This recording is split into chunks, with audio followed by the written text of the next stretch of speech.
السلام علیکم دوستو، مجھے امید ہے کہ آپ خیریت سے ہوں گے۔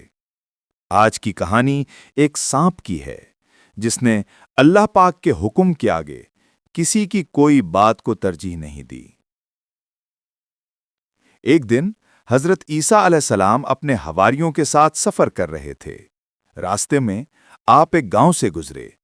وہاں ایک خوبصورت گھر نظر آیا، مگر حیرت کی بات یہ تھی کہ اس کے دروازے پر کوئی بیٹھا نہیں تھا، کوئی چراغ نہیں جل رہا تھا، سب خاموشی تھی۔ حواریوں نے پوچھا، اے روح اللہ، یہ گھر تو بہت خوبصورت ہے، مگر یہاں کوئی بستا کیوں نہیں؟ حضرت عیسیٰ علیہ السلام نے فرمایا، چلو دیکھتے ہیں اس گھر میں کیا راز چھپا ہے۔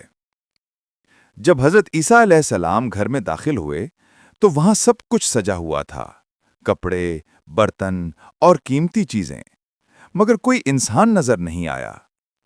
پھر آپ نے گھر کی دیوار کے قریب ایک سوراخ دیکھا۔ یہ سوراخ کسی سانپ کا بل لگتا تھا۔ آپ کے ساتھ ایک بزرگ شاگرد تھا۔ اس نے قریب جا کر دیکھا تو اندر سے ایک عجیب سی سیاہ آواز سنائی دی، جیسے کوئی سانپ رینگ رہا ہو۔ اچانک سوراخ سے ایک بڑا سانپ نکلا۔ اس کے چہرے پر کوئی عام جانور جیسی درندگی نہیں تھی، بلکہ ایک غمگین کیفیت تھی۔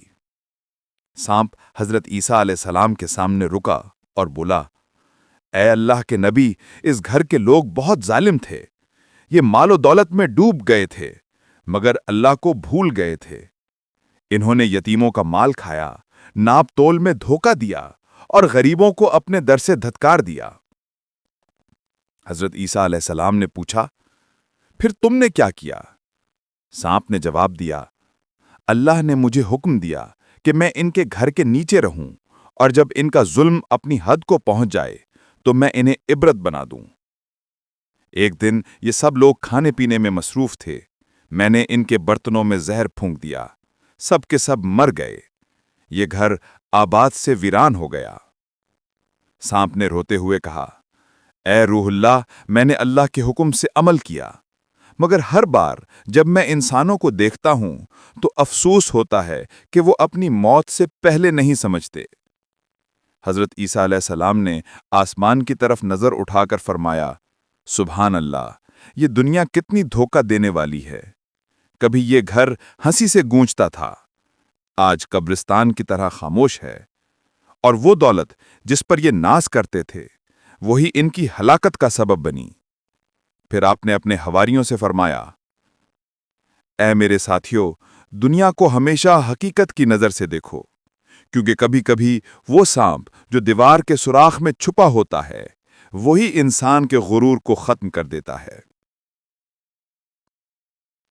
یہ کہانی ہمیں یہ سبق دیتی ہے کہ انسان جب تک غرور میں رہتا ہے، اللہ کی نعمتوں کو اپنی طاقت سمجھتا ہے، تب تک وہ انجام نہیں دیکھتا، مگر جب سزا آتی ہے، چاہے وہ کسی سانپ کی شکل میں ہو یا کسی آزمائش کی، تو سب کچھ ختم ہو جاتا ہے۔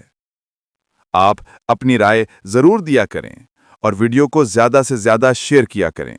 شکریہ۔